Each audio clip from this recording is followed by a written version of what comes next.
ایک آخری بات یہ میں اپنے دوستوں سے کر رہا ہوں، خاص طور پہ جن کو اجازت خلافت ہے ان کے لیے، کہ کتابوں میں نے پڑھا ہے یہودیوں کے اندر جادو بہت زیادہ ہے۔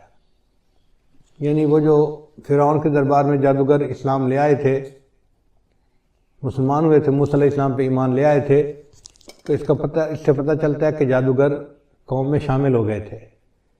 ویسے بھی سلیمان علیہ السلام کے زمانے میں جنوں سے لوگ جو ہے وہ جادو سیکھتے تھے، تو یہودیوں میں جادو بہت رہا ہے اور یہ جادو آج تک ہے۔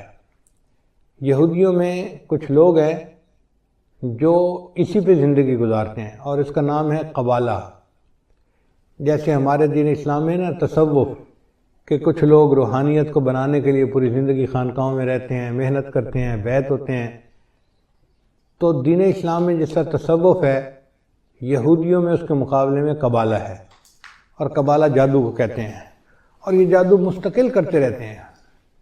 ان کا حال یہ ہے کہ نبی علیہ السلام کے زمانے میں ایک آدمی تھا جو منافق تھا، اس نے نبی علیہ السلام پر بھی جادو کیا تھا، اس نے اور اس کی 2 بہنوں نے، اور نبی علیہ السلام پر 6 مہینے اس کا اثر رہا تھا۔ پھر اللہ تعالیٰ نے بتا دیا تو نبی علیہ السلام نے پھر ایک چٹان کے نیچے ان کے بالوں کو دبایا گیا تھا، وہ نکلوائے اور جادو کا اثر ختم ہوا۔ پھر اس کے بعد معوذتین نازل ہوئیں اور اللہ تعالیٰ نے ہمیشہ کے لیے جادو کا توڑ عطا فرما دیا۔ اب سوچئے کہ اگر اللہ کے حبیب صلی اللہ علیہ وسلم پر بھی جادو کا اثر ہو سکتا ہے تو بھئی ہم کس کھیت کی گاجر مولی ہیں۔ تو یہ یہودی مستقل جادو کرتے رہتے ہیں۔ کتاب میں لکھا ہوا تھا کہ ان کے جادو کرنے والوں نے بتایا کہ جب خلافت عثمانیہ کو توڑنا تھا تو ایک ایسا یہودی تھا کہ جس کو مستقل انہوں نے جادو کے لیے بٹھا دیا تھا، جب تک خلافت عثمانیہ ٹوٹ نہیں گئی وہ اپنی جگہ سے ہلتا نہیں تھا۔ یعنی اس کی مثال ایسے ہے کہ جیسے دلی جماعت والے گشت کے لیے نکلتے ہیں نا، تو ایک جماعت کو ذکر کے لیے بٹھا جاتے ہیں، بھئی جتنی دیر ہم گشت کرتے رہیں گے آپ اللہ اللہ کرتے رہنا، برکت رہے گی۔ یہودیوں کا یہی حال ہے کہ وہ جب کوئی کام کرنا چاہتے ہیں تو کسی کو جادو کے لیے بٹھا دیتے ہیں۔ تو اگر وہ جادو کے لیے اس طرح بٹھا دیتے ہیں اور کرتے رہتے ہیں تو اس وقت جو روحانیت کے میدان میں آگے بڑھنے والے لوگ ہیں ان کے اوپر ذمہ داری عائد ہوتی ہے کہ وہ ان کے جادو کا توڑ کریں، اور ان کے جادو کا توڑ 2 ہی طریقوں سے ممکن ہے۔ ایک تو جو حفاظت کا حصار بتایا گیا ہے، اپنے اوپر بھی کریں، پوری امت مسلمہ کے مسلمانوں پر کریں، اور دوسرا یہ کہ اپنے معاملات میں یہ چیز شامل کریں کہ معاملات بھی کریں اور 15 منٹ آدھا گھنٹہ ان جادوگروں کے اوپر غائبانہ توجہ بھی ڈالیں کہ اللہ ان کے دل میں مسلمانوں کا رعب ڈالے اور ان کے شر سے اللہ مسلمانوں کی حفاظت فرمائے۔ تو اس میں ایک تو امریکہ کا جو صدر ہے اس کو بھی شامل کریں، اسرائیل کا صدر ہے اس کو شامل کریں، انڈیا کا صدر ہے مودی اس کو بھی شامل کریں، اور اس میں سارے اسرائیل کے یہودیوں کو اور ان کے خاص طور پہ جو قبالہ کے جو لوگ ہیں ان کو شامل کریں، تاکہ ان کے دلوں پر اللہ تعالیٰ مسلمانوں کا رعب بٹھائے اور ان کے شر سے اللہ تعالیٰ مسلمانوں کی حفاظت فرمائے۔ یہ ایک عمل ایسا تھا جو ابھی میرے علم میں آیا کہ اس کو کرنا ضروری ہے، اس لیے میں نے بتا دیا کہ خلفاء حضرات خاص طور پر اس بات کو سمجھیں اور اس ذمہ داری کو پورا کریں۔ یہ امت لاوارث نہیں ہے، اس کی ذمہ داری روحانیت کے مشائخ کے اوپر ہے، ہر سلسلے کے مشائخ کے اوپر ہے، مگر کم از کم ہم تو پورا کریں نا۔ امید ہے باقی اولیاء کرام اپنی جگہ پہ دعائیں کر رہے ہوں گے، توجہ کر رہے ہوں گے، ہم بھی اس میں شامل ہو جائیں گے تو اللہ تعالیٰ ہمیں ان کے شر سے محفوظ فرمائے اور اسلام کو اللہ تعالیٰ پھر عظمت کے دن عطا فرمائے۔ حسن بصری رحمۃ اللہ علیہ فرماتے تھے تفقدوا الحلاوۃ فی ثلاثۃ اشیاء، 3 چیزوں میں تم انجوائمنٹ تلاش کرو، حلاوت ڈھونڈو، تمہیں حلاوت 3 چیزوں میں ملے گی، فی الذکر اللہ کی یاد میں، وفی قراءۃ القرآن قرآن پڑھنے میں، وفی الصلاۃ نماز پڑھنے میں، فإن وجدتموها وإلا فاعلموا أن الباب مغلق، اگر ان 3 میں تمہیں حلاوت نہ ملے سمجھ لو دروازہ بند کر دیا گیا ہے، اللہ نے دروازہ بند کر دیا۔ اللہ کی یاد میں، تلاوت قرآن میں اور نماز میں۔ اسی لیے اللہ والوں کو اللہ کی یاد میں اتنا مزہ آتا ہے. ذنون مصری رحمۃ اللہ علیہ فرماتے ہیں ما طابتی دنیا الا بذکر، دنیا اچھی نہیں لگتی مگر اللہ کی یاد کے ساتھ. ولا طابت الآخرۃ الا بعفوہ، آخرت اچھی نہیں لگتی مگر اللہ کی معافی کے ساتھ. ولا طابت الجنۃ الا برؤیتہ، اور جنت اچھی نہیں لگتی مگر اللہ کے دیدار کے ساتھ. پھر موت کو کثرت سے یاد کرنا، اس سے بھی اللہ کی محبت بڑھتی ہے. یہ موت حقیقت میں اللہ رب العزت سے ملاقات ہے. فرمایا من احب لقاء اللہ احب اللہ لقاءہ، جو اللہ کی ملاقات کو پسند کرتا ہے اللہ اس سے ملاقات پسند کرتے ہیں. ومن کرہ لقاء اللہ کرہ اللہ لقاءہ، اور جو موت سے کراہت کرتا ہے اللہ اس بندے سے ملاقات کرنا ناپسند فرماتے ہیں. اسی لیے ہمارے بزرگ تو موت کا انتظار کرتے تھے، ملک الموت کو دیکھ کر کہتے تھے کتنا اچھا مہمان آیا، میں تو پچھلے اتنے سالوں سے تمہارے انتظار میں تھا. ربیع رحمت اللہ علیہ ایک بزرگ تھے، ان کی موت کا وقت قریب آ گیا تو بیٹی رونے لگ گئی، ابا جی ابا جی. تو جب بیٹی روئی تو فرمایا یا بنیت لا تبکی، اے بیٹیا رو نہیں. ولیکن قولی یا بشرا فالیوم القا ربی، بلکہ یوں کہو کہ خوشخبری کتنا اچھا یہ وقت ہے، کل میں اپنے اللہ سے ملاقات کروں گا. ایک عورت تھی جو بڑی نیک تھی، ذرا اس کی بات بھی سن لیجئے. وکان امراتن متعبدتن تقول، یہ کہا کرتی تھی ولو وجدت الموت یباء لاشتریتہ شوقا الی اللہ تعالی وحبا للقائہ، اگر مجھے موت کہیں بکتی ہوئی مل جاتی تو میں اللہ سے ملاقات اور جنت کی شوق میں اس موت کو خرید لیتی. ایک اعرابی سادہ بندہ بیمار ہو گیا، مرض اعرابی فقیل لہ انک تموت، ساتھ والے نے کہہ دیا کہ آپ کی حالت زیادہ خراب، ڈاکٹروں نے جواب دے دیا تو آپ کی موت آنے والی ہے. قال، اس بوڑھے بندے نے پوچھا وَأَيْنَ يُذْهَبُ بِي، کہ مجھے کہاں لے جایا جائے گا موت کے بعد؟ قالوا إِلَى اللَّهِ عَزَّ وَجَلَّ، اللہ کی طرف لے جایا جائے گا. قال، کہنے لگا فَمَا أَجْمَلُ الْمَوْتُ وَمَا أَجْمَلُ لِقَاءَ اللَّهِ، کتنی اچھی موت ہے اور کتنی اچھی اللہ رب العزت سے ملاقات ہے. جنہوں نے اللہ کی محبت میں زندگیاں گزاری ہوتی ہیں تو موت کے وقت تو قید خانے سے چھوٹنے کی خوشخبری ہوتی ہے.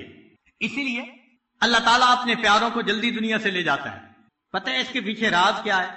عام لوگ سمجھتے ہیں کہ جی نیک بندے تھے اللہ نے اپنے پاس بلا لیا، صحیح بات، مگر اس کے پیچھے راز یہ ہوتا ہے، عارفین نے لکھا کہ اللہ رب العزت جب کسی بندے سے پیار محبت کرنے لگ جاتے ہیں اس کو جلدی بلا لیتے ہیں کہ کہیں شیطان ان کے ایمان کے ساتھ کوئی خرابی نہ کر ڈالے. اس سے پہلے کہ شیطان کوئی بدبختی کرے میں اس بندے کو محفوظ اپنے پاس بلا لیتا ہوں. چنانچہ جو بندہ دنیا میں اللہ رب العزت سے محبت کرے گا اس کا اجر جنت میں اللہ رب العزت کے دیدار کی نعمت کی صورت میں ملے گا. ایسے بندے کو اللہ کا دیدار نصیب ہوگا. چنانچہ ایک بزرگ فرمایا کرتے تھے من کان الیوم مشغولا بنفسہ، جو آج اپنے نفس کے ساتھ مشغول ہے، فہو غدم مشغول بنفسہ، وہ کل بھی یعنی آخرت میں بھی اپنے نفس کے ساتھ مشغول ہوگا. ومن کان الیوم مشغولا بربہ، اور جو آج اپنے رب کے ساتھ مشغول ہے، کبھی مراقبے میں، کبھی وقوف قلبی، کبھی مسنون دعائیں، کبھی نماز، کبھی تلاوت، جو آج اپنے رب میں مشغول ہے فَهُوَ غَدًا مَشْغُولًا بِرُؤْيَتِهِ، وہ قیامت کے دن اپنے رب کی رؤیت میں مشغول رہے گا. عربی کا ایک شعر ہے احبک حبین حب الہوا، کہ اے محبوب میری محبت تیرے ساتھ دو انداز کی ہے. حبین، یہ محبت کے دو پہلو ہیں، دو انداز کی محبت ہے مجھے تم سے.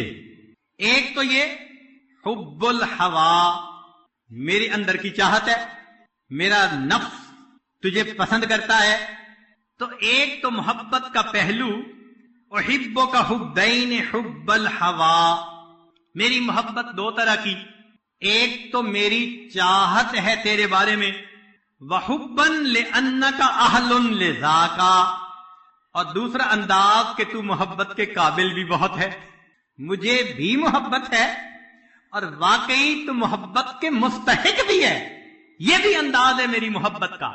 فَأَمَّا الَّذِي هُوَ حُبُّ الْهَوَىٰ، لہذا وہ محبت جو میری چاہت کی وجہ سے ہے، فَشُغْلِي بِذِكْرِكَ عَمَّن سِوَاكَ، اس کا تقاضا یہ ہے کہ تیرے سوا کسی اور کو یاد ہی نہ کروں۔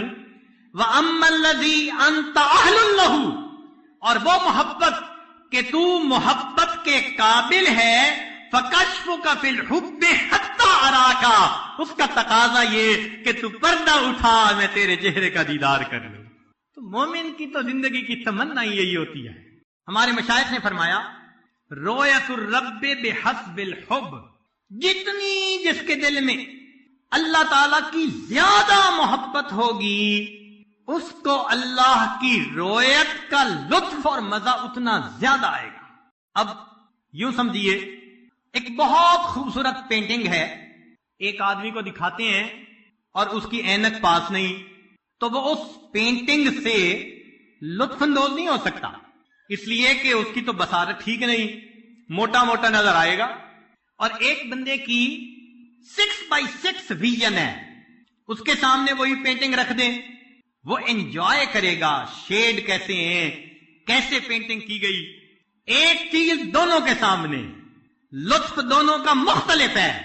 فرمایا یہ معرفت قیامت کے دن کی بصارت بصیرت کی مانند ہے، دنیا میں معرفت کم ہوگی، اللہ کو دیکھے گا، لطف اتنا نہیں پائے گا جتنا کامل محبت والا، یہ 6x6 بصیرت رکھنے والا، یہ اپنے اللہ کے جمال سے لطف اندوز ہوگا۔ ہمیں چاہیے ہم اللہ رب العزت کی محبت کو مقصود زندگی بنا کر حاصل کریں۔ چنانچہ اللہ تعالیٰ قیامت کے دن لوگوں پر تجلی ان کی محبت کے حساب سے ڈالیں گے، اور اس کی دلیل نبی علیہ السلام کا فرمان۔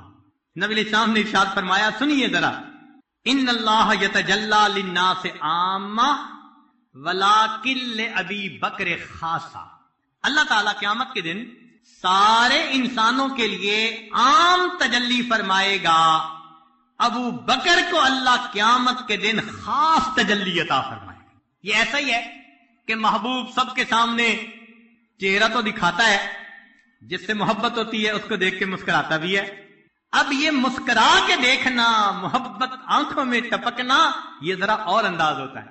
تو قیامت کے دن محبت کے بقدر اللہ رب العزت کی تجلی ہوگی۔ یہاں پر ایک نکتہ امام ربانی مجدد الثانی رحمۃ اللہ علیہ فرماتے ہیں، قیامت کے دن جو سلسلہ عالیہ نقشبندیہ کے مطابق ذکر کرنے والے لوگ ہوں گے، ان کو اللہ رب العزت کی تجلی ذاتی دائمی نصیب ہوگی۔ کیا مانا؟ بات نازک ہے، طالب علم ہونے کے ناطے سمجھانے کی کوشش کروں گا جو اپنے بڑوں سے سیکھا۔ جیسا بندہ دنیا میں ذکر کرے گا ویسا قیامت کے دن اس کے ساتھ معاملہ ہوگا۔ اب ایک بندہ دنیا میں صفاتی ناموں کا ذکر کرتا رہتا ہے، یا حی یا قیوم، یا سمیع، یا خبیر، مختلف صفاتی نام ہیں، تو وہ فرماتے ہیں کہ صفاتی ناموں کا ذکر کرنے والا بندہ جنت میں جائے گا تو اسے ایک لمحہ کے لیے اللہ رب العزت کا دیدار ہوگا بغیر کسی صفات کے پردے کے، لیکن چونکہ صفاتی ذکر اندر ہوگا لہذا وہ صفات کے نورانی پردے سامنے اس کے آ جائیں گے، جو کیا اسی کا نتیجہ۔ فرماتے ہیں ہمارے سلسلے میں ذکر ذات ہے، اللہ کا ذکر ہے، کسی اور نام کا ہم ذکر نہیں کرتے بحثیت ذکر کے۔ تو نتیجہ کیا ہوگا کہ قیامت کے دن جب اللہ تعالیٰ کا دیدار ہوگا تو چونکہ اندر اس میں ذات تھا، صفات کے پردے نہیں آئیں گے، ایسے سالک کو ہمیشہ اللہ کے ذات کا دیدار نصیب ہوتا رہے گا۔ اس کے لیے انہوں نے مکتوبات میں فرمایا کہ اور بندوں کو تجلی ذاتی برقی نصیب ہوگی، اور اس سلسلے کے سالک کو اللہ تجلی ذاتی دائمی عطا فرمائیں گے۔ اب مقصود تو یہی ہے نا جنت میں کہ اللہ کا دیدار ہو۔ رابعہ بصریہ سے کسی نے کہا جنت کا تذکرہ، تو فرمانے لگی الجار ثم الدار، کہ پڑوسی پہلے، پڑوسی کا مکان بعد میں، کہ تم تو جنت کی باتیں کرتے ہو، یہ کیوں نہیں کہتے کہ جنت میں اللہ رب العزت کے دیدار کی لذت نصیب ہو؟ چنانچہ دیدار کی لذت کا تعلق ہے کہ محبوب کا حسن بہت ہو، پھر دیکھنے والے کے اندر محبت بہت زیادہ، جتنی محبت ہوگی محبوب جیسا بھی ہو زیادہ خوبصورت نظر آئے گا۔ لیلا رنگ کی کالی تھی تو ماں باپ نے اس کا نام لیل سے لیلا رکھا، اتنی کالی، اور مجنو صاحب کو اچھی لگ گئی، اور یہ ٹاک آف دی ٹاؤن بن گئی بات کہ جی مجنو اتنی محبت کرتا ہے۔ تو وقت کے حاکم کو پتا چلا تو اس نے لیلا کو بلوایا، میں دیکھوں تو صحیح یہ مس یونیورس کیسی ہے کہ جس کے تذکرے سنے ہم نے۔ اس نے بلا کے دیکھا تو کالی، کہنے لگا از دیگر خوباں تو افزو نیستی، لیلا تو دوسری حسیناؤں سے کوئی بڑھ کے حسین تو نہیں ہے۔ گفت خامش، کہنے لگی خاموش ہو جا، کیوں تو مجنو نیستی، تو مجنو نہیں، مجنو کی نظر سے دیکھ، دنیا میں مجھ جیسی حسینہ کوئی نظر نہیں آئے گی۔ تو محبوب کا جمال کمال تک ہو، اور دوسرا محب کی حب بھی درجہ کمال تک ہو، اور تیسرا ادراک بھی ہو، بصیرت بھی ہو، اور چوتھا اندفاع العوائق، جو رکاوٹ کے معاملات ہیں ان سے بندہ الگ بھی ہو۔ اب دل میں ہو خوف، کوئی آ جائے گا، اس وقت اگر اس کی طرف دیکھے گا بھی تو اس کے لطف سے کیا حسن سے کیا لطف اندوز ہوگا، اس لیے کہ دل میں خوف جو ہے، دل میں ڈر جو ہے، یا کوئی مریض ہو تو اس کو کیا نظر آئے گا۔ تو ان چار چیزوں پر محبوب کی رویت کا انحصار، سالک کو یہ چاروں نعمتیں نصیب ہوتی ہیں کہ اللہ رب العزت کے جمال کی بھی انتہا نہیں۔ اللہ جمیل، نبی علیہ السلام نے فرمایا اللہ بہت خوبصورت ہے۔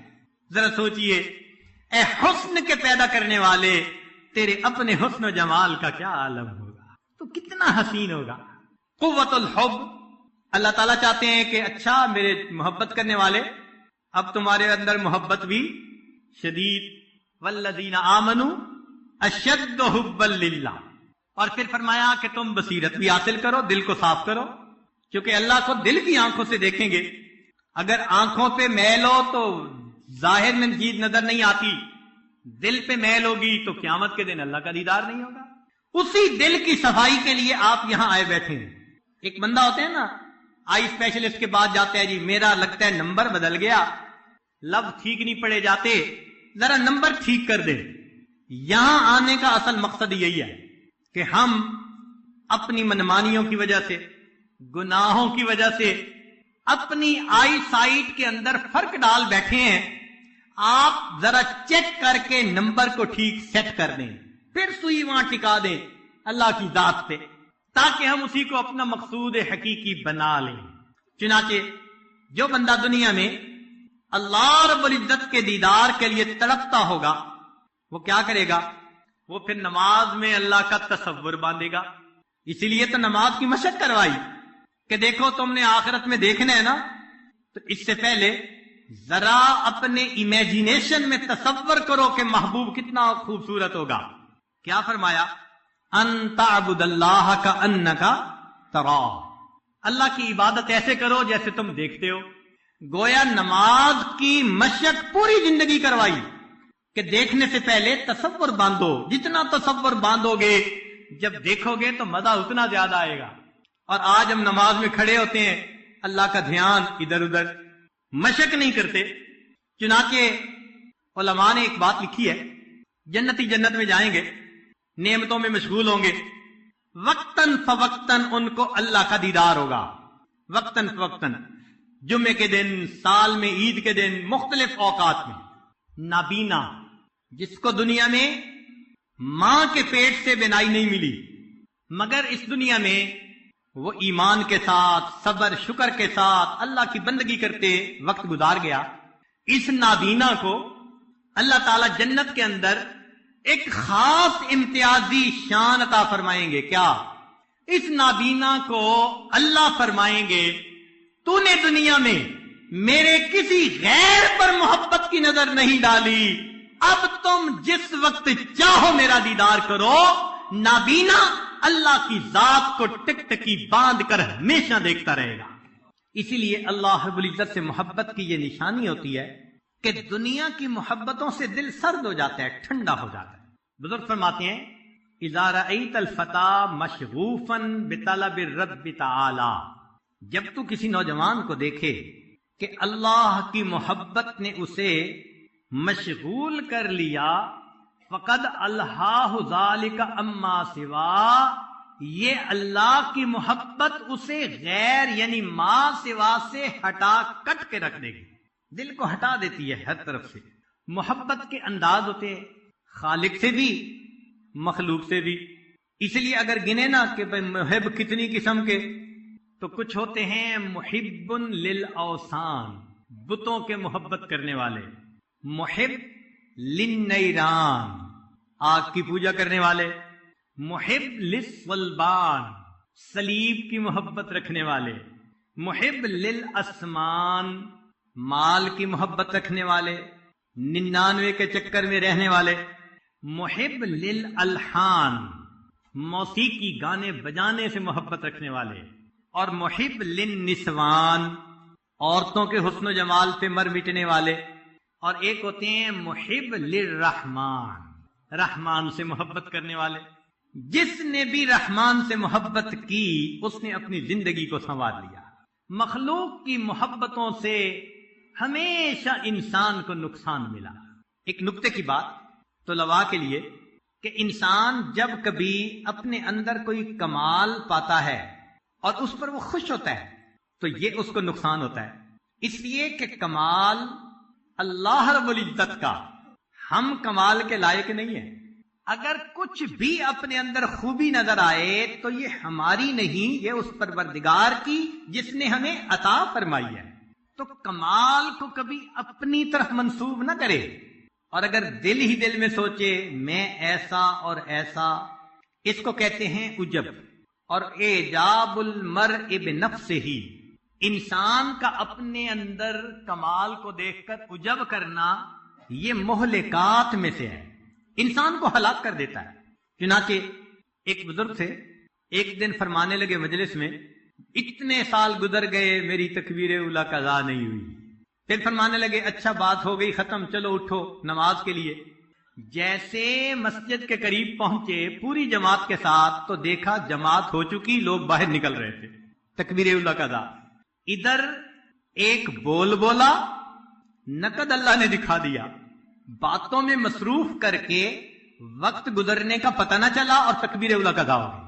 ایک بزرگ تھے، انہوں نے محفل میں تذکرہ کیا کہ مجھے ایسی ذہانت ملی، قوت یاداشت اتنی، جانا تھا مسجد کی طرف، بات کر کے خادم کو کہا بھائی جوتے لاؤ، اس نے کہا حضرت جوتے تو آپ نے پہنے ہوئے ہیں۔ نقد اللہ نے دکھا دیا کہ تم اپنی یاداشت پہ ناز کرنے والے حال دیکھ لو۔ ایک بزرگ گزرے ہیں ہشام کلبی، 3 دن میں قرآن پاک یاد کر لیا۔ کہتے ہیں کہ ایک دن مجھے اس بات پہ نا دل میں بڑا خوشی ہوئی، عجب تھا، اعجاب المرء بنفسہ، 3 دن میں نے قرآن یاد کر لیا۔ جمعہ کی تیاری کرنے لگا، کہنے لگا کہ میں نے دیکھا کہ میری داڑھی ذرا ایک مشت سے لمبی تھی، تو میں نے ناخن کاٹے، تو میں نے سوچا داڑھی کو بھی ذرا برابر کر لوں۔ ایک قبضے کے برابر جب میں نے اپنی داڑھی کو پکڑ کے کینچی چلانے لگا، ایسی بھول ہوئی کہ مٹھی کے اوپر سے کینچی چلا دی، اور مجھے جمعہ پڑھانا تھا، جمعہ کے لیے گیا تو مسجد میں مجھے ذلت ملی۔ تو معلوم ہوا کہ انسان کو عجب یہ سجتا نہیں ہے، کمال والے کو سجتا ہے، ہم تو ناقص ہیں۔ اگر اپنے اندر کوئی خوبی دیکھیں، یہ ہمارا کمال نہیں، یہ اس پروردگار کا کمال ہے جس نے ہم ناقص لوگوں کو عطا فرما دیا۔ اس لیے ہمارے بزرگ تربیت کرتے ہوئے سمجھاتے تھے کہ اپنے نفس کو پھلانے کے لیے میں پیدا کرنے والے جو الفاظ ہیں ان کا استعمال ہی نہ کرنا. جیسے میں کا لفظ انسان میں تکبر پیدا کرتا ہے. طلباء کے لیے علمی نکتہ، ہمارے اکابر 4 الفاظ کے استعمال سے بہت گھبراتے تھے. 4 الفاظ کے استعمال سے بہت گھبراتے تھے. ایک لفظ ہے انا، میں، اور دوسرا لفظ ہے لی، میرا، تیسرا ہے اندی، میرے پاس، اور چوتھا لفظ ہے نحنو، ہم. 4 لفظوں کے استعمال سے بہت گھبراتے تھے، کتراتے تھے. کیوں؟ انا کا لفظ شیطان نے استعمال کیا، انا خیر من. نتیجہ نکلا اللہ نے اپنے دربار سے دھتکار دیا. فرعون نے لی کا لفظ استعمال کیا تھا، یا قوم الیس لی ملک مصر وہذہ الانہار تجری من تحتی. جس پہ بھروسہ تھا اللہ نے اسی دریا کے اندر ڈبو کے دکھا دیا. اور اندی یہ لفظ قارون نے استعمال کیا تھا کہ یہ جو میرے پاس مال ہے، انما اوتیتم علی علم من عندی، کہ تو میرے پاس علم تھا، میں بزنس مین ہوں، میں نے بڑی اچھی ڈیل کی، میں نے مال خون پسینے کی کمائی کی. تو اندی کا لفظ استعمال کیا، نتیجہ کیا ہوا؟ مال سمیت اللہ نے زمین میں دھسا دیا. اور نحنو یہ لفظ یوسف علیہ السلام کے بھائیوں نے، نحن عصبہ، ہم گروپ ہیں، بڑے جماعت ٹولہ ہیں. کیا ہوا؟ بالآخر یوسف علیہ السلام کے سامنے اپنے ماتھے کو زمین پر ٹیکنا پڑ گیا. تو ہمارے اکابر سمجھاتے ہیں نہ اپنے دل میں اپنی خوبیوں سے خوش ہو بلکہ اللہ کا شکر ادا کرو، اور نہ اپنے اندر عجب پیدا ہونے دو. اور ایک دوسری بات کہ محبت کے 2 انداز، ایک ہے نفسانی شیطانی محبت، یہ تو حرام، انسان کے لیے دنیا اور آخرت کا نقصان. اور ایک ہے جائز محبتیں. دیکھا یہ گیا ہے کہ محبت جائز بھی ہو تو کاسٹ پے کرنی پڑتی ہے. محبت جائز بھی ہو تو اس کی قیمت چکانی پڑ جاتی ہے. ذرا غور کیجئے، آدم علیہ السلام کو حابیل سے محبت تھی، قابیل نے اس بیٹے کو قتل کر دیا. نوح علیہ السلام کو بیٹے سے محبت تھی، آنکھوں کے سامنے پانی میں ڈبو دیا. ابراہیم علیہ السلام کو اسماعیل علیہ السلام سے محبت تھی، گلے پہ چھری پھیرنے کا حکم ہو گیا. نبی علیہ السلام کو حسین اللہ عنہ سے محبت تھی، اللہ رب العزت نے سیدنا حسین لانو کو دیکھو کیسے شہادت عطا فرمائی. یہ مخلوق کی محبت جائز بھی ہو تو بھی کاسٹ پے کرنی پڑتی ہے، غم اٹھانا پڑتا ہے، صدمے اٹھانے پڑتے ہیں. معلوم یہ ہوتا ہے کہ اللہ تعالیٰ چاہتے ہیں کہ بس محبت ہو تو صرف میری ہو، مخلوق کے ساتھ میری نسبت سے محبت ہو، میری نسبت سے محبت ہو، اس کے سوا کوئی دوسرا راستہ نہیں. چنانچہ یعقوب علیہ السلام کو یوسف علیہ السلام سے محبت تھی، تو پھر دیکھیے یعقوب علیہ السلام کو اتنا رونا پڑا، وَابْيَضَّتْ عَيْنَاهُ مِنَ الْحُزْنِ، رو رو کے آنکھیں سفید ہو گئی. اور یوسف علیہ السلام محبوب بنے تو دیکھو ان کے ساتھ کیا پیش آیا. کسی نے یوسف علیہ السلام سے محبت کا اظہار کیا تو یوسف علیہ السلام کہنے لگے بھائی میرے ساتھ محبت کا اظہار نہ کرنا. ہم نے کہا کیوں؟ کہنے لگے ابو نے کیا تھا تو کنویں میں جانا پڑا، زلیخا نے کیا تھا تو جیل میں جانا پڑا، خدا کے واسطے محبت کا اظہار نہ کرنا. تو محبت کا معاملہ ایسا کہ اللہ چاہتے ہیں کہ محبت کے قابل فقط میں ہوں اور محبت کے قابل کوئی نہیں. ہاں اگر مخلوق سے تعلق ہو تو میری وجہ سے تعلق ہو، نیکی کی وجہ سے، تقوی کی وجہ سے، اخلاق کی وجہ سے، یہ محبت کی بنیادیں ہوئی نا. اور یہ کسی کے رنگ پہ مر مٹنا یا کسی کے نقش و نین پہ مر مٹنا، فرمایا یہ تو پرلے درجے کی بے وقوفی ہے. محبت حسن کی وجہ سے نہ ہو. حسن کے بارے میں کہتے ہیں کہ بیوٹی از سکن ڈیپ. جتنا انسان کی سکن موٹی ہے، یعنی حسن ظاہر کی اتنی گہرائی ہے. کھال اتار دو تو گورے کالے کا باقی گوشت ایک جیسا، تو کھال کا ہی فرق ہے نا. تو سکن ڈیپ اتنی معمولی سی چیز، اس کے پیچھے انسان بڑھتا پھرے. چنانچہ علمی نکتہ طلباء کے لیے، یوسف علیہ السلام جب بکے تو بھائیوں نے کتنے میں بیچا؟ وَشَرَوْهُ بِثَمَنٍ بَخْسٍ دَرَاهِمَ مَعْدُودَةٍ، چند کھوٹے سکوں کے بدلے. اللہ رب العزت نے سمجھا دی بات. میرے بندو، یوسف علیہ السلام کا حسن دیکھو. پوری دنیا کو آدھا حسن ملا، بقیہ آدھا اللہ نے یوسف علیہ السلام کو عطا کیا. اس حسن کو فرمایا کہ دنیا میں کتنی قیمت لگی؟ چند کھوٹے سکے. اے حسن ظاہر کے پیچھے مرنے والوں، چند کھوٹے سکوں کی متاع کے پیچھے اپنے ایمان کو برباد کرتے پھر رہے. اس لیے 6 چیزیں ایسی ہیں کہ جن کا کوئی اعتبار نہیں. ستۃ لا ثبات لہا، 6 باتیں، 6 چیزیں جن کا کوئی بھروسہ نہیں. ظل الغمام، بادل کا سایہ، ابھی ہے اور ابھی نہیں. خلت الاشرار، شریر بندے کی دوستی، ابھی دوست اور ابھی دشمن. المال الحرام، حرام مال، پتہ ہی نہیں چلتا. الثناء الکاذب، جھوٹے بندے کی تعریف. جھوٹا جو ہوا ابھی تعریف کر رہا ہوگا، ابھی بہتان لگا دے گا. السلطان الجائر، ظالم بادشاہ، کیا پتا صبح کو امیر ہے، شام کو فقیر ہے، صبح کو وزیر ہے، شام کو اسیر ہے. کیا پتا اس کا؟ جو شاخ نازک پہ آشیانہ بنے گا ناپائیدار ہوگا. اور 6ٹھی چیز فرمایا عشق النساء، عورتوں کا عشق، اس پہ بھی کوئی بھروسہ نہیں. چنانچہ اگر محبت کے قابل کوئی ہے تو اللہ رب العزت کی ذات ہے. اس لیے یہ عشق جو ہے ظاہر کا، یہ بندے کے لیے فسق کا ذریعہ بنتا ہے، اور توبہ نہ کرے تو بندے کے لیے کفر کا ذریعہ بن جاتا ہے. ابن جوزی رحمۃ اللہ علیہ نے ایک حکایت لکھی. ایک آدمی تھا، اس کو ایک نصرانیہ عیسائی لڑکی سے، گوری تھی، محبت ہو گئی. اب یہ محبت فقط نفسانی محبت تھی.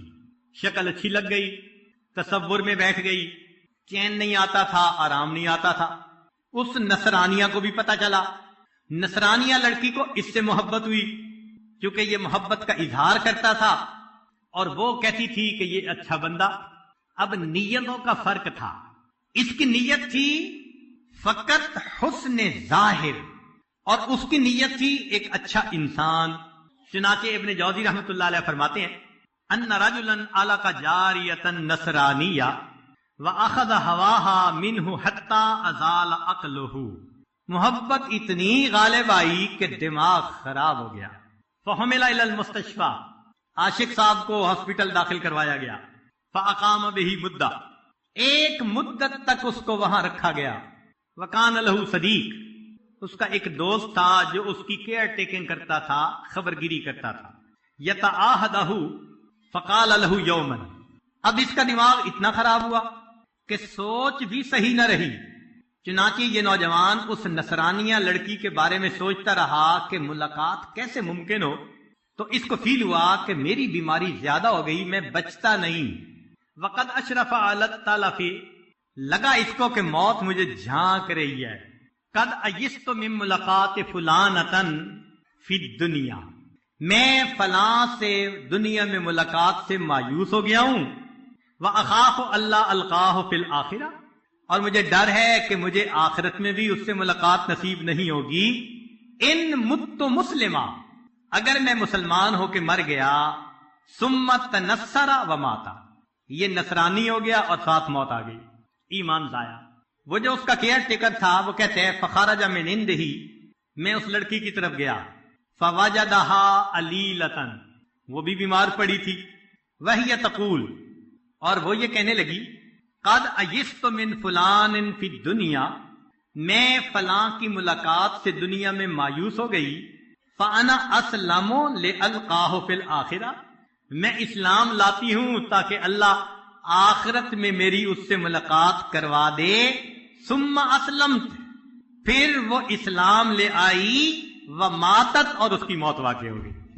جو حسن ظاہر کے پیچھے تھا ایمان سلب ہو گیا، اور جو اچھے انسان کی نیت تھی اللہ نے اس کو ایمان کی توفیق عطا فرمائی۔ حسن فانی کی سجاوٹ پہ نہ جا، یہ منقش سانپ ہے ڈس جائے گا۔ حضرت مجذوب رحمت اللہ علیہ فرماتے ہیں کوئی جی بھرنے کی صورت ہی نہیں میرے لیے، کیسے دنیا بھر کے ہو جائیں ہنسی میرے لیے۔ اب تو ذوق کے حسن اپنا یوں کہے ہو کر بلند، حسن اوروں کے لیے حسن آفریں میرے لیے۔ اللہ تعالیٰ بھی حیران ہوتے ہوں گے، حسن میں نے دیا، یہ حسن کے پیچھے پاگل بنے پھرتے ہیں اور حسن عطا کرنے والے کے در سے بھولے ہوئے۔ تو انسان کے دو انداز، یا تو وہ اللہ کا دوست یا پھر اپنے نفس کا دوست۔ سہل تستری رحمت اللہ علیہ جس بندے سے بھی ملتے تھے اس کو کہتے تھے یا حبیب، جس سے بات ہوتی اس کو کہتے یا حبیب۔ اذا تکلم مع انسان قال یا حبیب۔ تو کسی نے پوچھ لیا کہ آپ ہر بندے کو حبیب کہتے ہیں؟ فرمانے لگے کہ اگر مومن ہوگا تو حبیب اللہ ہوگا، اور اگر منافق ہوگا تو حبیب ابلیس ہوگا، تو میں اس کو حبیب کہتا ہوں۔ تو محبت کا حقدار فقط اللہ رب العزت کی ذات ہے۔ حرم بن حمان رحمۃ اللہ علیہ فرماتے ہیں المؤمن اذا عرف ربہ عز وجل احبہ۔ مومن جب اللہ رب العزت کی معرفت کو پا لیتا ہے محبت کرتا ہے۔ وَإِذَا أَحَبَّهُ أَقْبَلَ إِلَيْهِ، جب محبت کرتا ہے اللہ سے تو اللہ کی طرف بڑھتا ہے۔ وَإِذَا وَجَدَ حَلَاوَةَ الْإِقْبَالِ إِلَيْهِ، اور جب اس کو اللہ کی طرف بڑھنے کی لذت ملتی ہے لم ينظر إلى الدنيا بعين الشهوة، شہوت کی نظر سے دنیا کی طرف دیکھتا ہی نہیں ہے۔ چنانچہ بعد پہلی کتابوں میں اللہ رب العزت نے یہ فرمایا عبدی، میرے بندے، انا وحقیک لک محب، یہ وہ قسمیہ کہ مجھے تیرے حق کی قسم میں تجھ سے محبت کرتا ہوں۔ فبحقی علیک کن لی محبا، جو میرا تجھ پر حق ہے تجھے اس کی قسم تم مجھ سے محبت کر لے۔ اللہ تعالیٰ کتنا پسند کرتے ہیں اس بات کو کہ بندے اپنے پروردگار سے محبت کریں۔ چنانچہ یحییٰ بن معاذ رحمت اللہ علیہ فرمایا کرتے تھے مثقال خردلۃ من الحب احب الی من عبادت 70 سنۃ بلا حب، کہ اللہ کی محبت کے ساتھ ایک ذرہ کے برابر نیکی کرنا بغیر محبت کے 70 سال عبادت کرنے سے مجھے زیادہ پسندیدہ ہے۔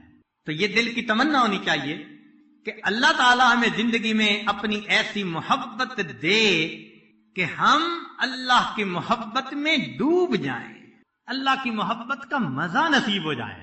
اب یہ محبت بڑھتی ہے کچھ چیزوں سے، یہ آج صرف ان کو گنوا دے گا، زیادہ تفصیل میں نہیں جائے گا۔ ایک ہے قراءۃ القرآن، قرآن مجید پڑھنے سے اللہ کی محبت بڑھتی ہے۔ ابن رجب حنبلی رحمت اللہ علیہ فرماتے تھے لا شیء عند المحبین احلا من کلام محبوب، کہ محب کے نزدیک محبوب کے کلام سے زیادہ لذیذ اور کوئی چیز نہیں ہوتی۔ فہو لذۃ قلوبہم وغایۃ مطلوبہم۔ دوسری بات التقرب الی بالنوافل، اللہ کی طرف نوافل کے ذریعے سے انسان قرب حاصل کرے۔ تیسری بات اتباع حبیب المصطفیٰ، نبی علیہ الصلوۃ والسلام کی محبت اتباع اگر کرے انسان تو اس سے بھی اللہ کی محبت اور بڑھتی ہے۔ پھر التفکر فی بر اللہ و احسانہ، اللہ تعالیٰ کی جو احسانات ہیں ان کا سوچنا کہ اللہ تعالیٰ نے میرے اوپر کیا کیا احسانات کیے ہیں۔ پھر التفکر فی اسماء اللہ، اللہ تعالیٰ کے صفاتی ناموں میں غور کرنا، وہ رحیم ہے، ستار ہے، کریم ہے، عفو ہے۔ جتنا اس پر غور کریں گے اتنا اللہ سے محبت بڑھے گی۔ کسی نے کیا عجیب بات کہی، اے دوست جس نے تیری تعریف کی، اے دوست جس نے تیری تعریف کی اس نے در حقیقت تیرے پروردگار کی تعریف کی۔ کیوں؟ کہ اگر وہ تیری ستاری نہ کرتا تو کوئی بندہ زبان سے تیری تعریف نہ کر سکتا۔ تو یہ جو عزتوں کی زندگی گزارتے ہیں یہ صفت ستاری کا صدقہ ہے۔ پھر مجالست المحبین، اللہ سے محبت کرنے والوں کی صحبت میں بیٹھنا، اس سے بھی اللہ کی محبت بڑھتی ہے۔ چنانچہ نبی علیہ السلام نے 4 چیزیں حدیث پاک میں فرمائی، کرسٹل کلیئر، بہت واضح حدیث مبارکہ۔ اللہ کے حبیب ارشاد فرماتے ہیں، من سرہ ان یحب اللہ ورسولہ، جسے یہ بات اچھی لگے کہ اس سے اللہ اور اس کا رسول صلی اللہ علیہ وسلم محبت کرے، او یحبہ اللہ ورسولہ، یہ اللہ اور اس کے رسول سے محبت کرے اور اللہ اور اس کے رسول اس سے محبت کریں، تو وہ بندہ 4 کام کر لے۔ اب بتائیں کتنا واضح بتایا جا رہا ہے کہ 4 کام کرنے سے تمہارے دل میں اللہ کی محبت پیدا ہوگی اور اللہ تعالیٰ اور اس کے رسول صلی اللہ علیہ وسلم تم سے محبت کریں گے۔ اب ہونا تو یہ چاہیے کہ سالکین عہد کریں کہ ہم ان 4 باتوں پہ ڈٹ جائیں گے، زندگی میں اپنائیں گے۔ کون سی 4 باتیں؟ نبی علیہ السلام نے فرمایا، فَلْيَصْدُقْ حَدِيثَهُ إِذَا حَدَثَ، جب بات کرے تو سچ بات کرے۔ مشکل کام۔ آج بدبخت شیطان نے جھوٹ کی نفرت کو کم کرنے کے لیے اس کا نام بدل دیا، اس کا نام بہانہ رکھ دیا، اور جی میں نے بہانہ بنا لیا۔ یہ بہانہ کیا ہوتا ہے؟ جھوٹ ہوتا ہے۔ تو فرمایا کہ جو بندہ بات کرے تو سچ بولے، پہلی صفت، وَلْيُؤَدِّ أَمَانَتَهُ إِذَا اُؤْتُمِنَ، جب امانت ملے تو اس کے خیانت نہ کرے۔ آج تو امانت کو مال غنیمت کی طرح استعمال کرتے ہیں۔ کوئی مکان کرائے پر دے تو پھر حشر دیکھے اس کا ہوتا کیا ہے، استعمال کے لیے چیز دے دو تو پھر دیکھو اس کا کیا حشر ہوتا ہے۔ تو ہمارے اندر سے یہ بات نکلتی جا رہی ہے کہ امانت کیا ہوتی ہے۔ تو فرمایا کہ امانت کا خیال رکھے، یہ دوسری صفت۔ تیسری صفت، وَلْيُحْسِنْ جَوَارَهُ مَنْ جَاوَرَهُ، کہ وہ اپنے پڑوسی کے پڑوس کا خیال رکھے۔ اب اللہ تعالیٰ تو پڑوسی کے بھی خیال رکھنے کا حکم فرماتے ہیں، اور آج کے سالکین اپنی بیوی کا خیال نہیں رکھتے۔ اس سے بڑا پڑوسی کون بھائی؟ جس کے ساتھ دن اور رات کے اوقات اکٹھے گزرتے ہیں۔ غصہ، ڈانٹ ڈپٹ، چھوٹی چھوٹی بات پہ موڈ، کئی دن نہیں بولنا، ایک گھر میں رہتے ہوئے اس طرح جیسے مشرق اور مغرب کی دوری ہوتی ہے ایک دوسرے کے، تو پھر اللہ تعالیٰ کی محبت کیسے نصیب ہوگی؟ اور شیطان بھی ایسا شیطان ہے کہ دوستوں کی مجلس میں بڑا رنگ رنگیلے، اور گھر پہنچتے ہیں کہتے ہیں حضرت پتہ نہیں کیا پارا چڑھ جاتا ہے، یہ آگ ہے اور شیطانیت ہے جو دماغ میں سما جاتی ہے۔ اور کیا ہے؟ جہاں محبتیں تقسیم کرنی تھی وہاں غصے اور غیروں کی طرف ترستی ہوئی نظریں۔ تو 3 باتیں، 4 بھی نہیں، 3 باتیں فرمائی کہ جو 3 کام کرے گا اس کو اللہ اور اس کے رسول صلی اللہ علیہ وسلم کی محبت ملے گی، اور اللہ اور اس کے رسول صلی اللہ علیہ وسلم اس بندے سے محبت کریں گے۔ آج سودا کریں اللہ سے کہ اے مالک یہ 3 کام کرنے کا عہد کرتے ہیں دل میں، سچ بولیں گے، جھوٹ سے بچیں گے، امانت کا خیال رکھیں گے، اور تیسرا اپنے پڑوسی کو، اس سے مراد صرف گھر کا پڑوس نہیں، دفتر میں کام کرنے والا بھی تو پڑوسی ہوتا ہے، جو بھی ساتھ رہے، سفر کے اکٹھا سفر کرنے والا بھی ایک وقت کا پڑوسی۔ تو اللہ کے بندوں کے لیے رحمت بنے، اللہ کے بندوں کے لیے زحمت نہ بنے، اس طرح ہمیں اللہ تعالیٰ کی محبت نصیب ہوگی۔ پھر فرمایا کثرت ذکر، کہ اللہ تعالیٰ کی محبت ذکر کی کثرت کی بنا پر بڑھ جاتی ہے، اور واقعی جن کے دل میں محبت ہو